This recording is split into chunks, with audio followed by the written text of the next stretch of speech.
સૌથી મહત્વની ખબર ભાજપના પ્રદેશ પ્રમુખ સી.આર. પાટીલ કે જેમણે 5 લાખની લીડના સંકલ્પથી હાલમાં તો એમએલએ ટેન્શનમાં જોવા મળી રહ્યા છે। ધોરાજી ભાજપના ધારાસભ્ય છે મહેન્દ્ર પાડલિયા, જેમનો એક વિડીયો વાયરલ થયો છે।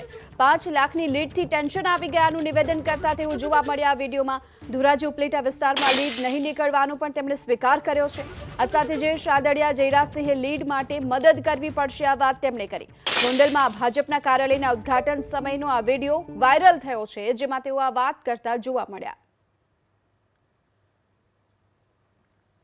મારે તો થોડુંક અઘરું છે ધોરાજી ઉપલેટામાં, મને ટેન્શન ક્યારથી કરી ગયું છે તમને કહું કે 5 લાખની લીડની પાટીલ સાહેબે ટાર્ગેટ આપ્યું। મેં તો 5 લાખમાં અમે કીધું મારવું ક્યાં?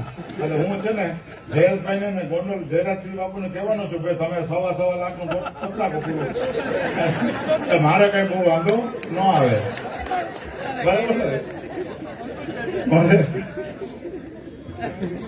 કોઈ છતાં અમે વિચાર કર્યો છે, અમે સ્થાનિક કાર્યકર્તા હોય, અમે સ્થાનિક કાર્યકર્તા જે 5 મંડળ છે, 5 મંડળની ટીમમાં અમારા પ્રભારી અહીં બેઠા છે, બધાએ નક્કી કર્યું કે આપણે 3 ગણા કરવા છે। એટલે 5 કરીને છત્રીનો વાત હતી, તો પછી એમાં રમેશ બાપા કે છત્રી નહીં હાલે, 51,000। એટલે હવે ટેન્શનમાં છું।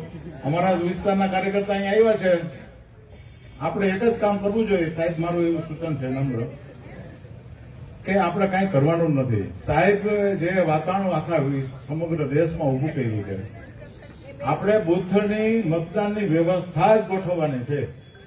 ક્યાંય પ્રચાર મોટી સભા કે આપણે યોગીજીને લઈ આવીએ કે અમિતભાઈ શાહ સાહેબને લઈ આવીએ એવી કાંઈ મને આવશ્યકતા લાગતી નથી।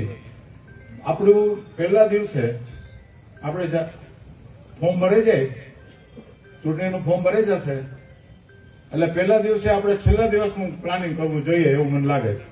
મતદાન વ્યવસ્થા જ મતદારોને પેટી સુધી પહોંચાડ્યા એટલે કોમળમાં જ જવાના। તો આ 5 લાખની લીડનો જે સંકલ્પ સી.આર. પાટીલે કર્યો છે, પરંતુ ટેન્શન ધારાસભ્યોને અત્યારે થઈ રહી છે, તેનો જ આ વિડીયો વાયરલ થયો છે। ગોંડલમાં જ્યારે ભાજપ કાર્યાલયનું ઉદ્ઘાટન થઈ રહ્યું હતું, આ સમયે મહેન્દ્ર પાડલિયા કે જેમણે આ વાત કરી, પોતાના કાર્યકર્તાઓને સંબોધતા તેમણે આ વાત કરી। આ સાથોસાથ તેમણે એ પણ કહ્યું છે ધોરાજી ઉપલેટા વિસ્તારમાંથી લીડ નહીં નીકળવાનો સ્વીકાર કર્યો। જયેશ રાદડિયા જયરાજસિંહે લીડ માટે મદદ કરવી પડશે તેવી પણ વાત કરી। જો કે આ સાથોસાથ તેઓ એ પણ કહેતા જોવા મળ્યા કે પ્રધાનમંત્રી નરેન્દ્ર મોદીએ જે વાતાવરણ ભાજપ માટે ઊભું કર્યું છે તે તેના માટે ઇનફ છે, આ પ્રકારની વાત પણ તેમણે કરી છે।